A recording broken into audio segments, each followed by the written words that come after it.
Hello, this is Derek Henry with XLEV8 Consulting, and in this how-to video we're going to talk about a helpful macro for accountants called Calculate Amortization Lines.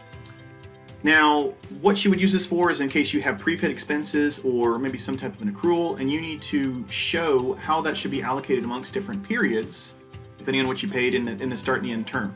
Now, this is most helpful for companies that do not follow a standard calendar like 12/31 with the standard months following the calendar the rest of the world uses. This is mainly for retailers and restaurants and other firms that use like a 4-5-4 or 13 4-week periods or something like that.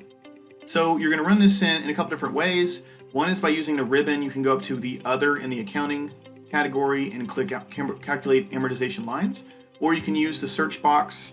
As a reminder, the default shortcut for that is Control-Shift-W, and just search for the word amortize. Now, what it's going to do the first time you run this is it's going to create a couple of sheets if it does not find these. Okay, and it tells you that in this little prompt.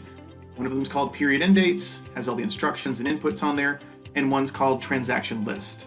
Okay, so you would fill this in, you would fill in these inputs, and then you would run it again, and it will calculate the lines to amortize for you. Now, we're not going to do that because you don't want me to fill something in, so we're going to actually start with what I've already reset here. Here are fiscal period dates. Notice they are 28 and 35 days throughout the different periods here. That's normally what people are looking for here because it's actually it's pretty easy to do this with standard calendar days. Now, the detailed instructions are listed here, but we're going to go through them. First thing you want to do is set the amortization type. Now, that can be calculated by day. It can be round to the nearest period if you want to keep them really equal and not have any cutoff periods. It tells you what those mean as well when you highlight that cell. Calculation type, is it going to be days in period, or is it going to be equal monthly periods, or equal period amounts, or do you want to have a month fiscal cutoff? And that last one is interesting because it will help you accrue when your fiscal periods are not in sync with calendar periods, but you get billed on a calendar period basis, and that's usually what people tend to see. So that can be helpful even if you're having installments of different things. So you're going to pay something off on a calendar month basis, but you still have to kind of accrue on your fiscal period basis.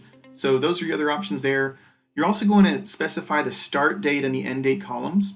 Now in the transaction list here, notice that the start date is J, the end date is in column K, the amount is in column N. We're going to specify all those things here. And the idea is you're running a report over and over again where those shouldn't change. So once you set this up, you can save this as a template, and all you're really going to do is overwrite what is in the transactions list. Now, the other thing you can do is optionally put in what column has the invoice day. Is it usually on the 10th or the 15th or something else? That will then give you something to filter on and again help with calculations around accruing and amortizing. And in adding cutoff dates, that's what would help you with this third option here, month end fiscal cutoff. You're going to want to put in your cutoff dates here, right? So put yes there. It will actually split apart, not have one line per fiscal period. It should actually cut those apart where you have the overlap of fiscal periods and months. So with that in mind, this has been this has been filled out. So we're going to run it again. And just in a matter of seconds, it's going to calculate all those amortization lines. Now you could have hundreds or thousands of items. It does this very, very quickly. So if you look at the transaction list, there are 10 items, right? It'll add a sum and a difference column just so you can see whether the amounts on the sheet are adding up. It does account for rounding for you. So you can see all these items here, all perfectly calculated over here. A lot of extra columns that are added after the amount. So what row is it related to on the other sheet? Which line is it? So it'll go 1 through, in this case, 37. The amortization period, if you want, you can expand these columns.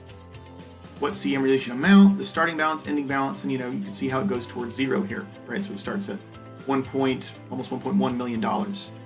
If you were using that expected invoice date, it would fill that in for you here for each of those periods. Sometimes you'll see more than one per period when you have multiple kind of cut off. And then you've got a couple other date columns here. So this is the date for the regular calendar basis. This is your fiscal period date that it's going to be related to, right? That normally is going to match the amortization period and date. So you've got a lot of useful columns for this. Now, why do people use this? Well, it's to help with journal entries, it's to help with reconciliations, and it's to help just financial modeling or something like that. So run it yourself, have some results, and save a lot of time. Thanks for watching.